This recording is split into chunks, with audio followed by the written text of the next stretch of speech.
phone. Do what? Okay.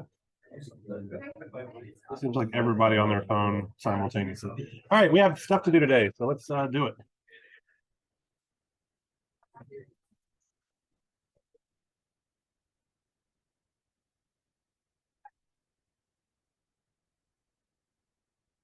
So we're going to continue looking at Butterworth filters for a little bit today before we move along to Chevy-Chev filters, which will be our last topic for the course. So at the end of our last class meeting, I had mentioned that we could use our low pass filter tables to develop a high pass filter. And so I'm going to explicitly talk about that, and then also how we can use our low pass filter tables to get a band pass filter and a band stop filter, right? I think I was using this symbol.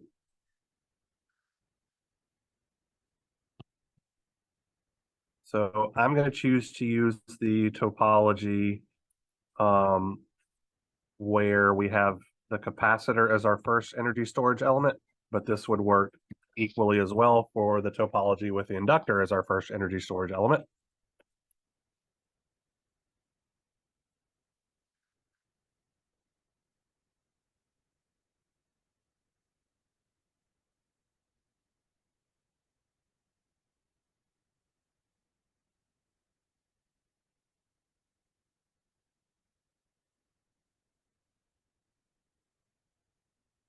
So this is what we've been dealing with for band pass filters, or excuse me, low pass filters.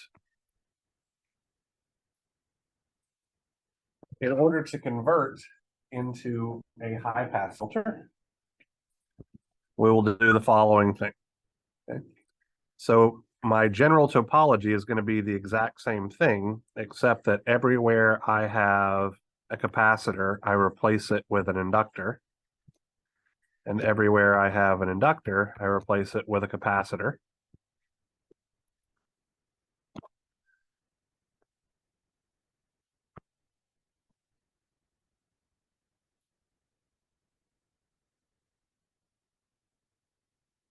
I'm explicitly showing this for equal termination resistances, but you could use the tables for unequal termination resistances in the exact same process for that as well.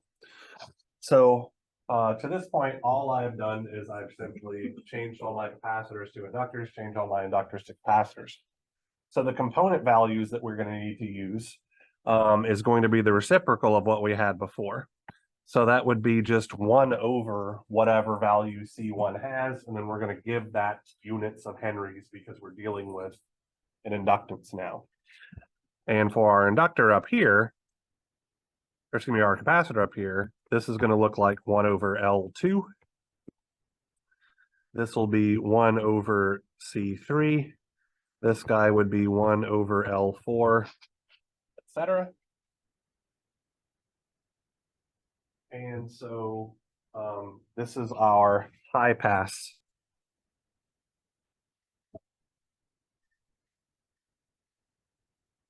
topology using our low pass tables.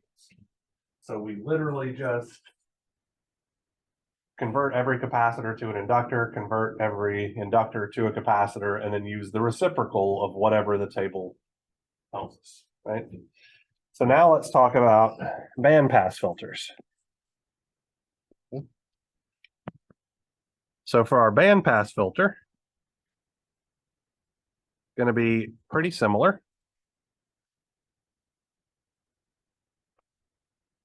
Here we have our resistor R1, but now, instead of just having my capacitor C1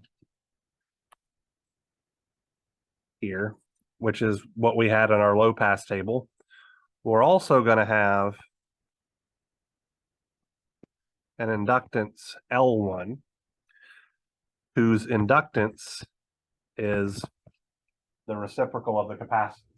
So effectively, we're just taking the inductor from our high pass thing and putting it in parallel with the capacitor from our low pass and forming a band pass filter.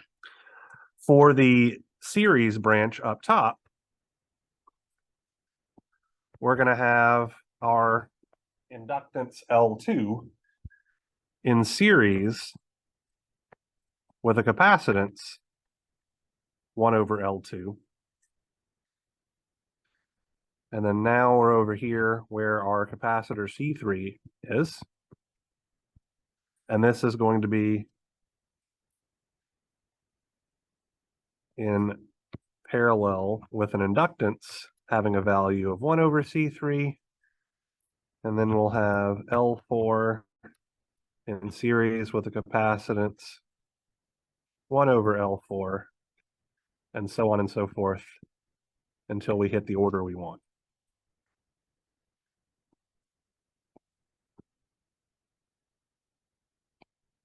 So this is our band pass topology.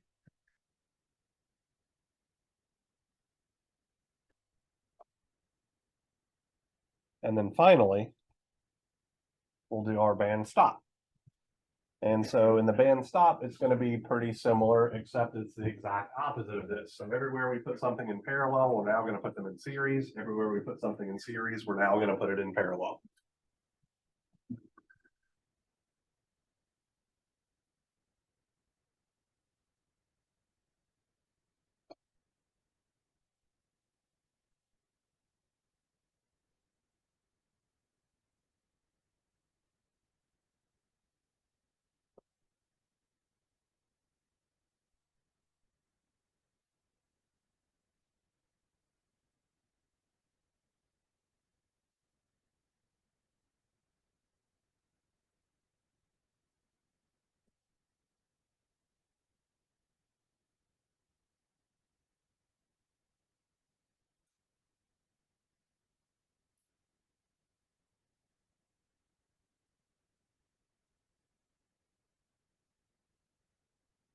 Sorry, that should be an inductor. My apologies.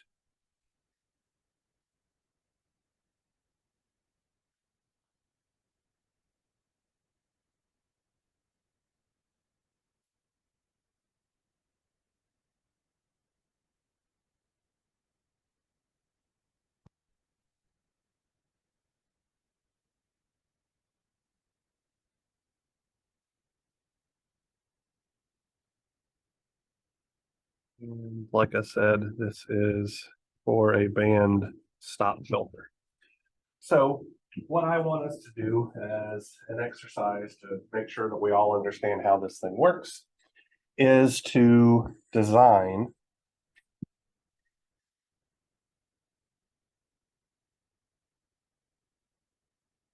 a third order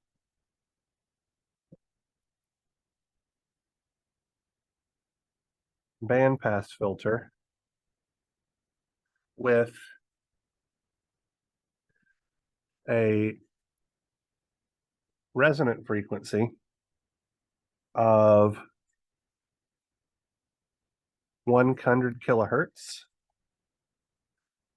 for a termination impedance of 50 ohms. Okay. Assuming we're using the RS is equal to RL tables.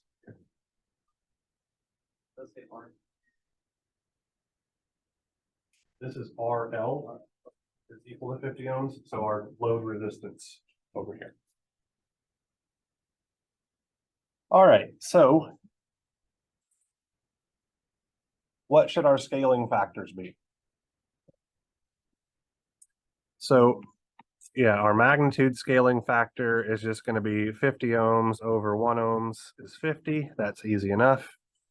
Our frequency scaling factor, KF, is going to be 100 kilohertz times 2 pi divided by 1 radian per second, comes out to be 2 pi times 10 to the 5. And so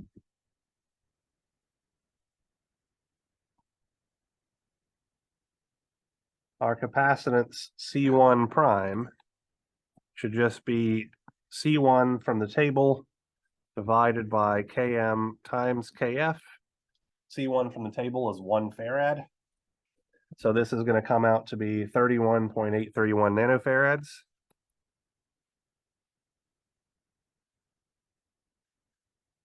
And then L1 prime is going to be Km over Kf, because that's how we scale inductors. The value of the inductance is going to be 1 over C1. And this will come out to be 79.577 microhenries. Just as a heads up, and by all means look at your table, but for a third order filter, C3 is the exact same thing as C1, which means this is going to be C3 prime and this is going to be L3 prime as well. So I'm just going to go ahead and write that out here.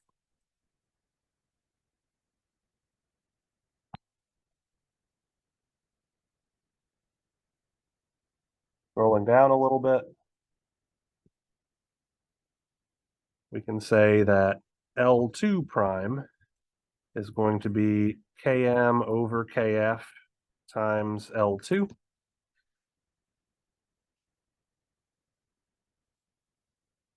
Which is 159.155 microhenry. And C2 prime is going to be 1 over Km Kf times 1 over L2. And so that's going to give me 159.9, sorry, getting my numbers mixed up here, 15.915 nanofarads. So what I want us to do now is look at the simulations that I've created here. Let's see, LT Spice, here we go.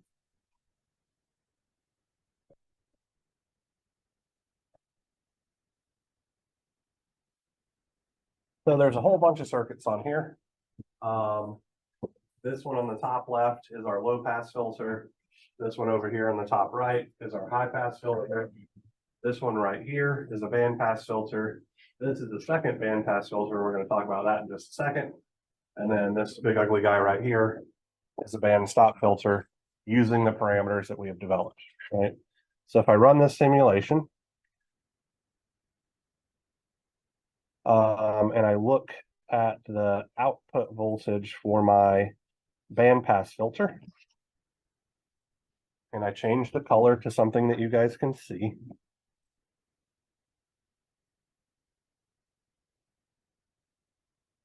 We can see that this very much behaves like a bandpass filter in as much as we have roll off in both directions. What I want us to look at, actually, it should be pretty obvious to see just from the symmetry of this thing as well, that our resonant frequency or center frequency is right at 100 kilohertz, which is exactly what we designed for. But I want us to look at the bandwidth of this thing, okay? So I'm going to add a trace to this graph. And what I'm going to put in, and I need a keyboard to do this, is 0.354.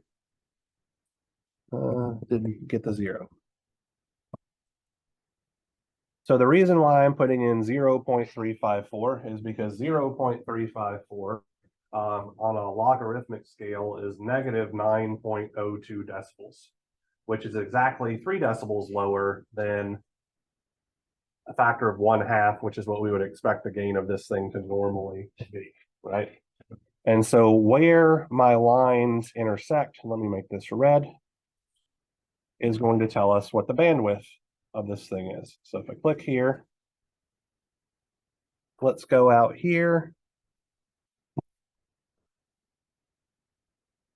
So when my magnitude hits just over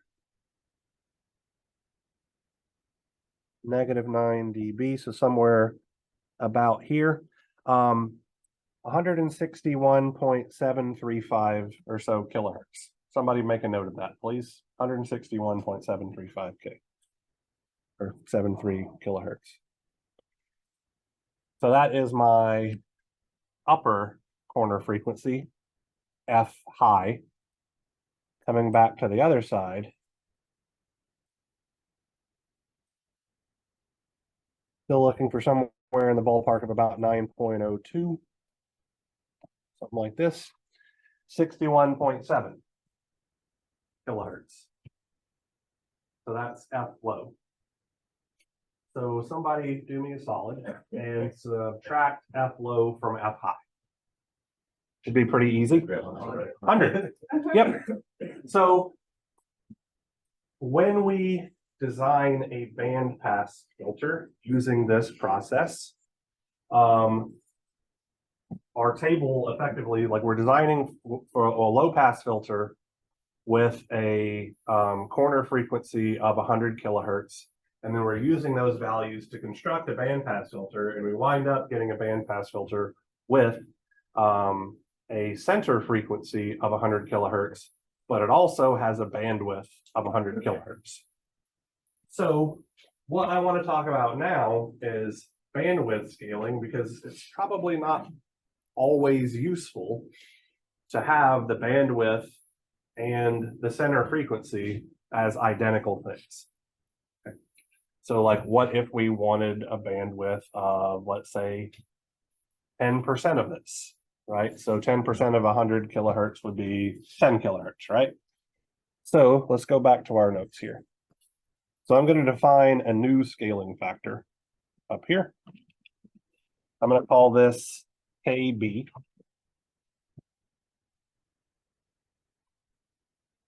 And our bandwidth scaling factor is defined as our bandwidth as a fraction of F naught divided by our center frequency. So if our bandwidth, desired bandwidth, was 0.1 times F naught, or 10% of our center frequency, KB would simply be 0.1. So now let's talk about where this is going to come in to our equations. So over here on the right-hand side, I'm going to label these as double primes simply to differentiate them from the single prime, so that this is going to be like both magnitude scaling, frequency scaling, and also bandwidth scaling. Our expression for C1 is going to become C1 divided by Km, Kf, Kb. So we are going to divide by Kb for the, what I'm going to call the main element of our topology, right? So in our tables, C1 is the main thing, and then this is the guy that we are transforming to get the other response, right? So I'm going to divide this guy by Kb. And it's going to come out to be 318.310 nanofarads.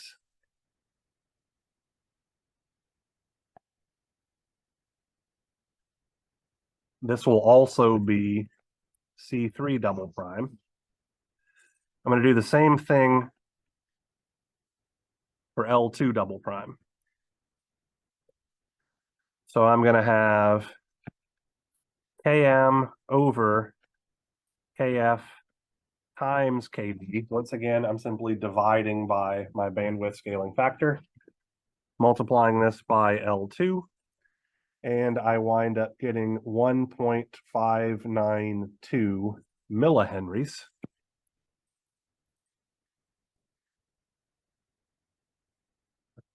Now for the, I wish I knew a better term to call this, but like the extra elements, instead of dividing by our bandwidth scaling factor, we're going to multiply by our bandwidth scaling factor. So like where we apply Km and Kf depends on the type of element that we're dealing with. where we apply that scaling factor of KB has nothing to do with the element. It has to do if it's the one from the table or the one that we're deriving from the one from the table. So when it's the one from the table, we divide. When it's the other one, we multiply. Okay, so it seems odd, but that's the rules. So L1 double prime is going to look like Km KB divided by Kf times 1 over C1. And this is going to give us 7.958 microhenries. This will also be L3 double prime. And C2 double prime is going to be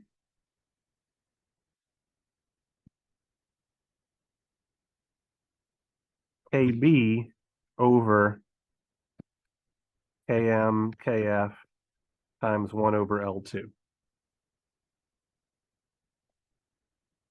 which comes out to be 1.592 nanofarads. Yes, ma'am.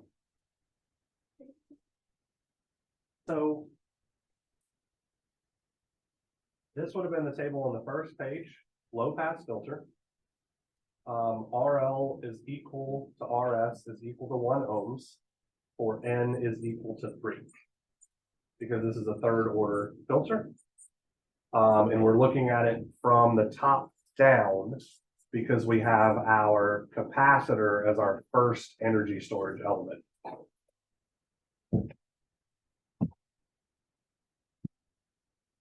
So if I go over here to LT Spice,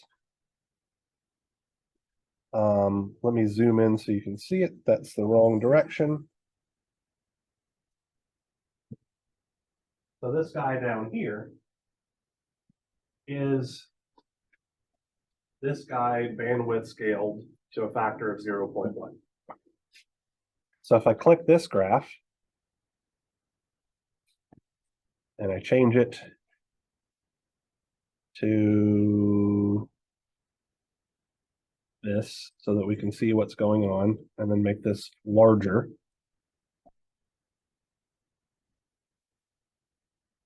Right. We still have our flat response like we would expect from a Butterworth filter, but now our bandwidth is much smaller because we designed it for a much smaller bandwidth. So I'm expecting a bandwidth of 10% of 100 kilohertz, which should be 10 kilohertz. Let's check and make sure that that's true. Right. Let me put my keyboard back in here so I can fine tune things.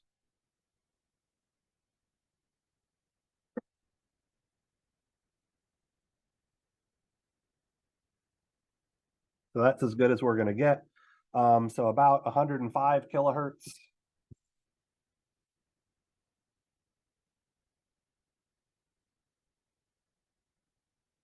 That's taking too long because I think I have 10,000 points per.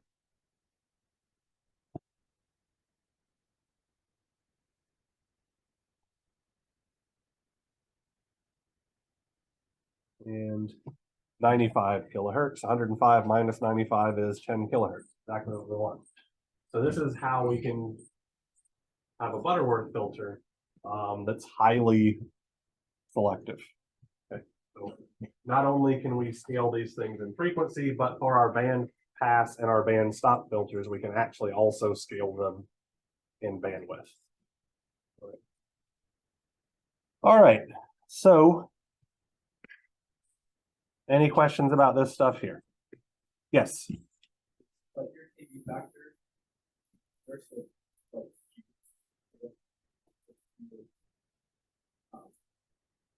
So Q is omega naught over the bandwidth, right? So for this case, I hadn't really thought about it in that context, but let's see, right?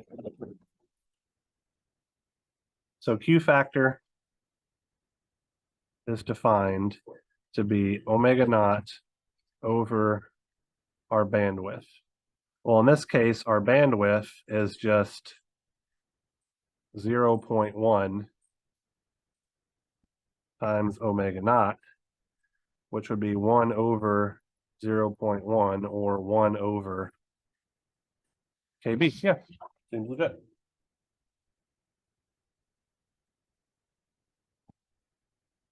Any other questions about this? All right. So now let's suffer through Chebyshev filters for 20 minutes and then be done. Yes.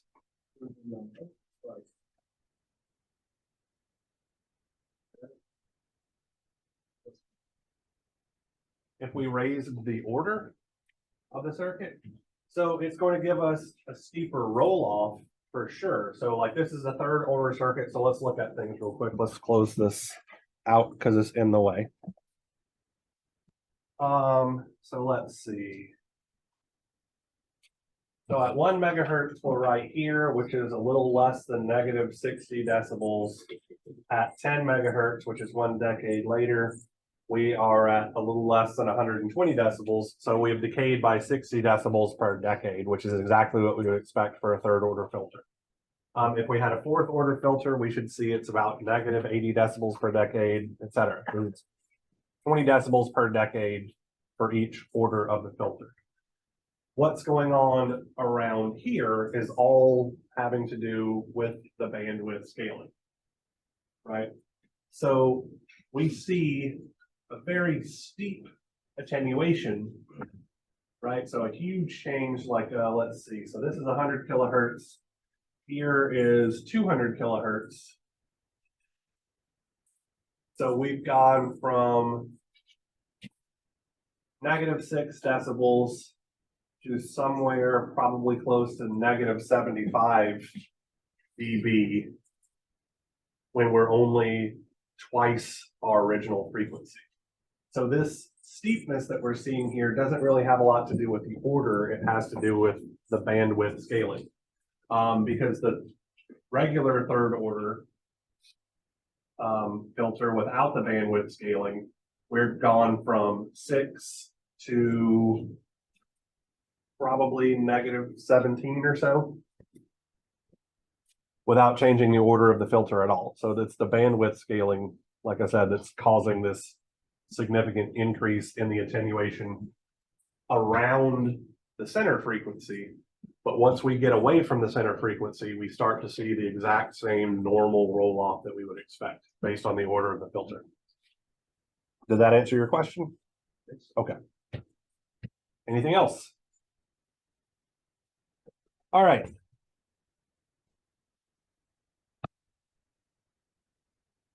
Chebyshev filters.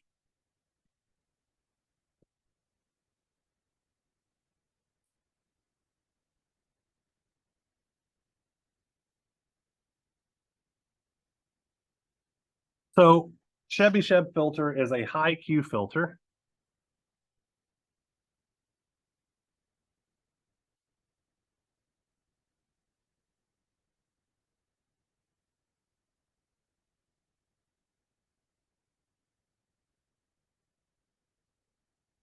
That are used when a steeper initial descent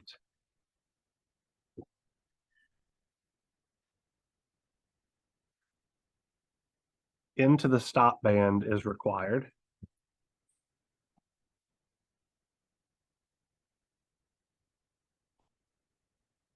And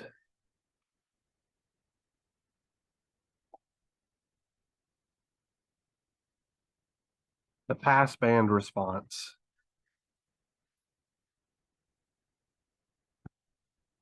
does not need to be flat.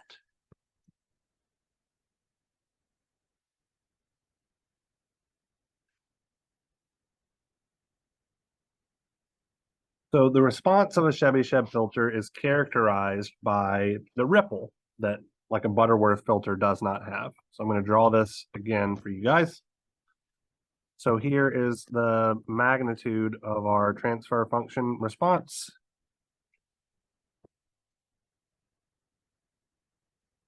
This is omega. So we're going to have something like this. It's going to dip low. Then it's going to overcorrect, go down very steeply. And then as we get away from that corner frequency, it's going to start decaying at its normal rate, dependent on the number of the order of the system. So the height of the ripple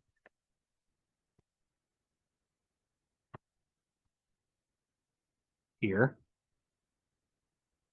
this is known as RdB. That's just the ripple height measured in decibels. Is one of the other design constraints that we have with a Chebyshev filter. So we can set what we allow that ripple to be. The tables that I have provided to you guys, and it's on Moodle under today's class meeting heading, are for 0.01 decibels of ripple, so effectively pretty darn flat, 0.1 dB of ripple, and 1 dB of ripple, and then you could also go further than that, but anything beyond 3 decibels of ripple, and you start, it's arguable about what your filter is supposed to be doing, because 3 decibels is typically defined as where your cutoff frequency is. All right, so the attenuation of a Chebyshev filter measured in decibels is given by 10 times the log of 1 plus epsilon squared times C sub n squared, where C sub n is the Chebyshev polynomial, and I'll write that down in a moment. It is acting on omega over omega C prime, and we're going to have to define everything in this expression except for 1. So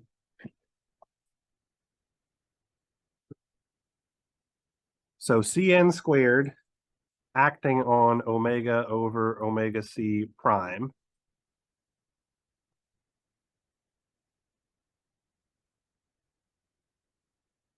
is the Chebyshev polynomial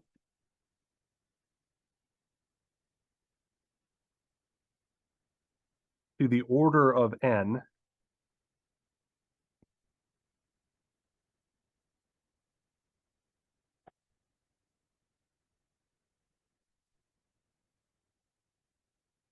evaluated at omega over omega C prime. Epsilon is equal to the square root of 10 raised to the power of our ripple threshold divided by 10 minus 1.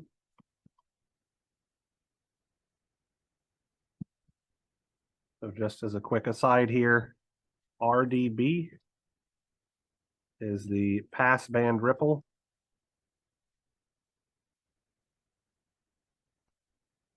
measured in decibels.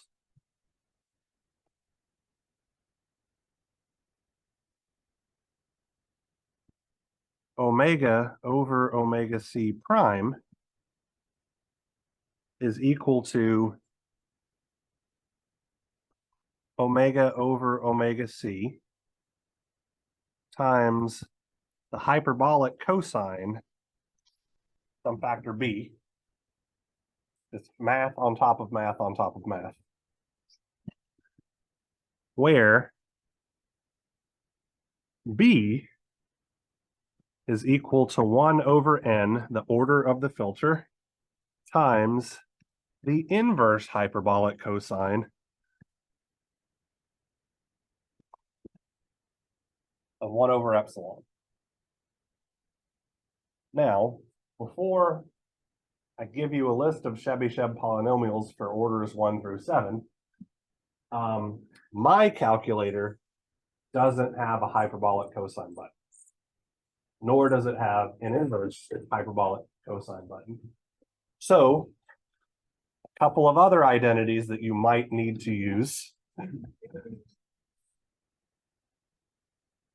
All of you are now getting out your calculators to see whether or not it has a hyperbolic cosine button. I can literally hear it. So hyperbolic cosine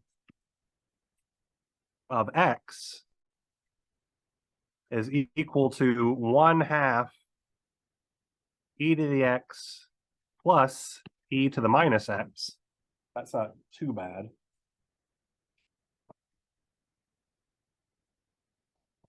And the inverse hyperbolic cosine of x is equal to the natural logarithm of x plus or minus the square root of x squared minus 1.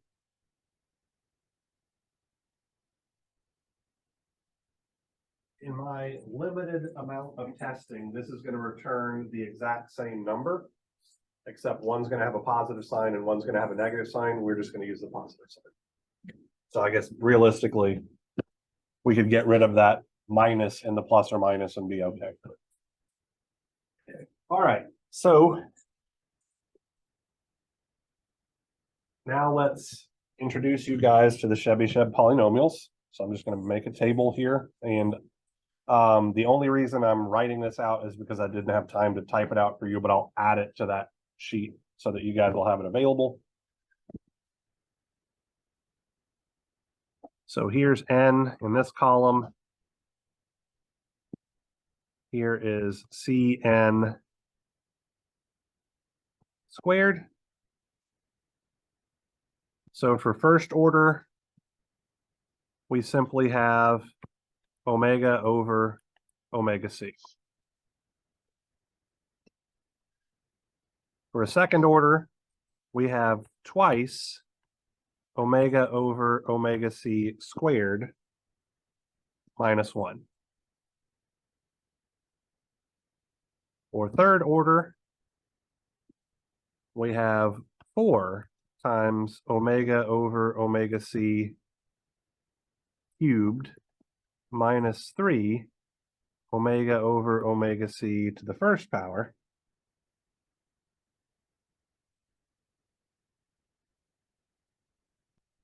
For fourth order, we have 8 omega over omega c to the fourth power minus 8 omega over omega c squared plus 1.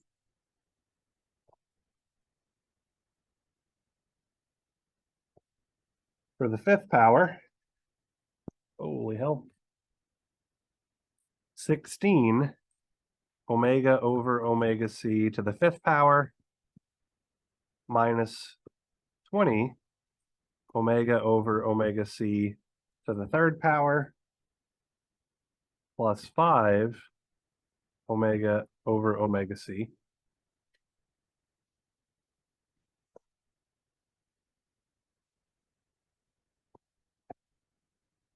For the sixth power, we have 32 times omega over omega c to the sixth power minus 48 omega over omega c to the fourth power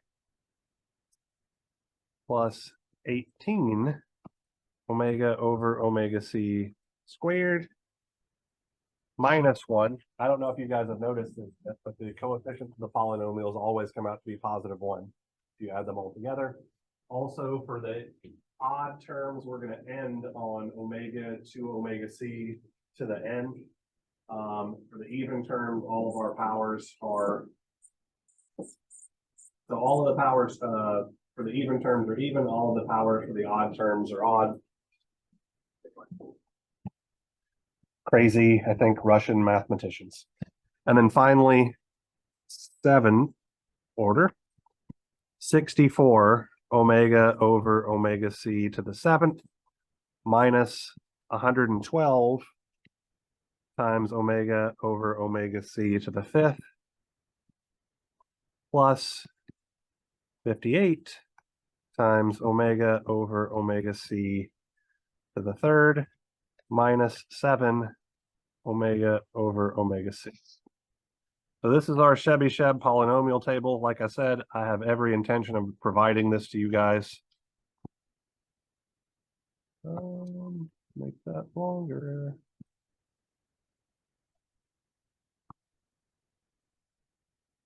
All right. So let's work exactly one example and be done.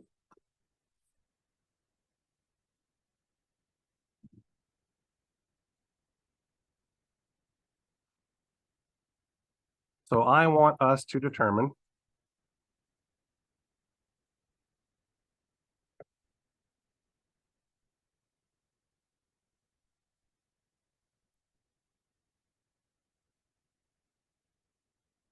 the attenuation provided by a fourth order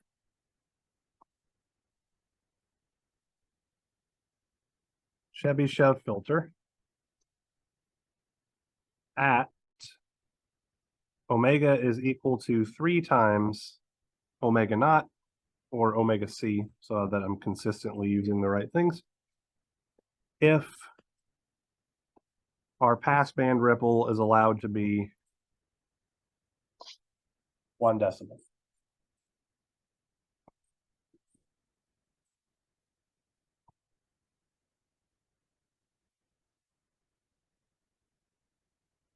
All right, so epsilon, basic equation, 10 to the 1/10 minus 1 comes out to be 0.509.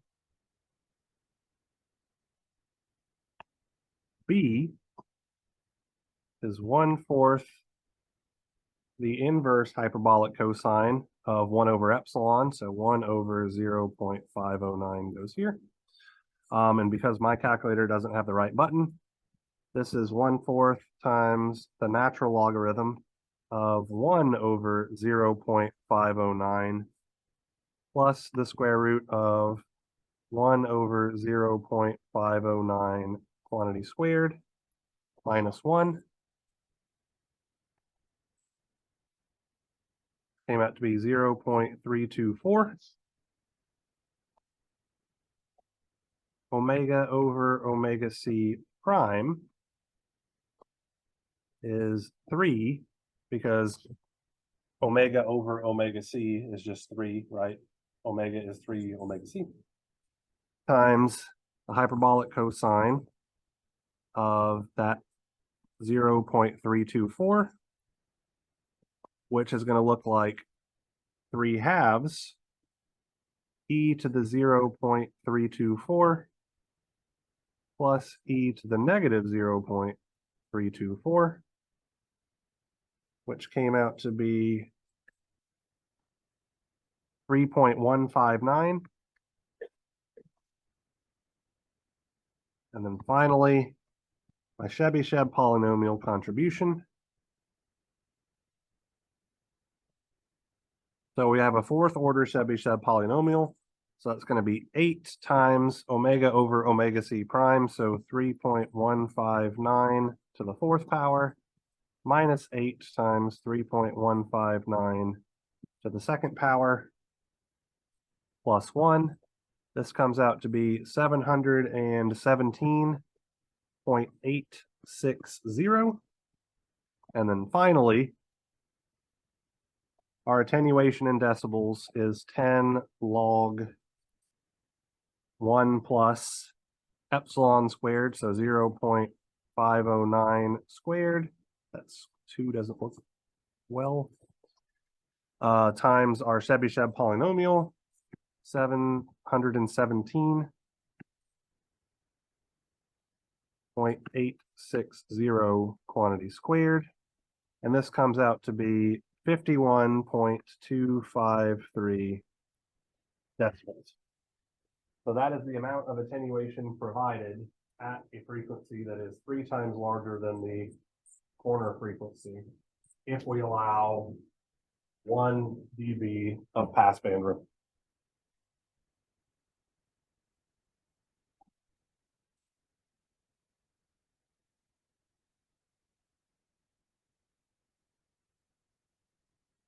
I'm going to get on my Google Drive just really quickly. I can go back to that in just a moment if you need me to.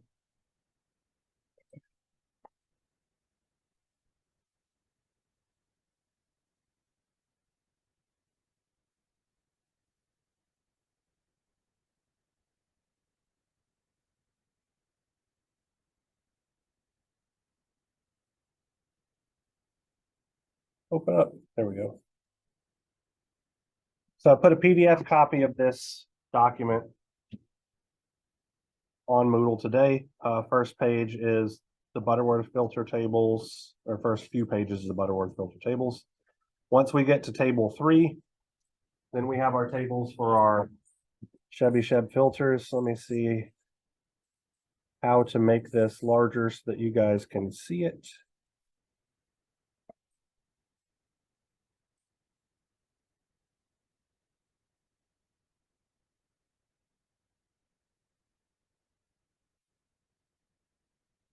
So effectively, it's defined almost in the exact same way as our Butterworth filter tables, where RS is not equal to RL. I'm going to be entirely honest, I did not have the time or the energy to look up why RS can't be equal to RL. So I don't know why all of the tables were developed in this way, but they were. And we use them exactly like we use the Butterworth filter tables.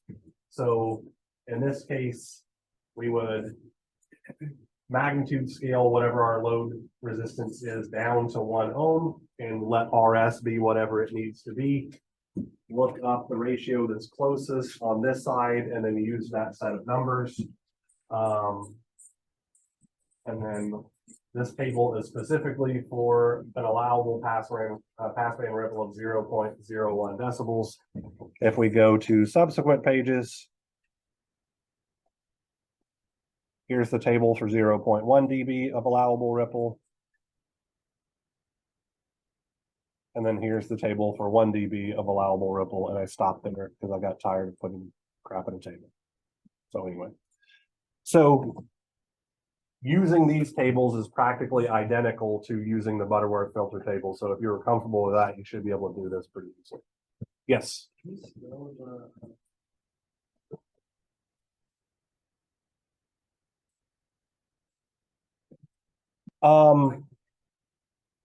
It's going to,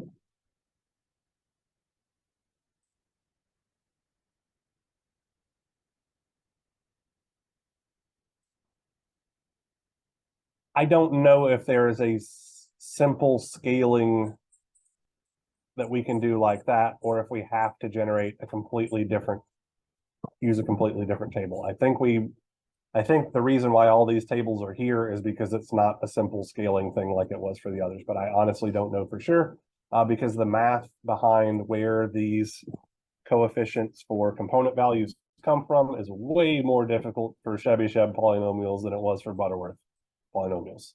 And I have not looked into it enough. So I think we just have to use different tables for everyone. All right, we're done with the class as a whole.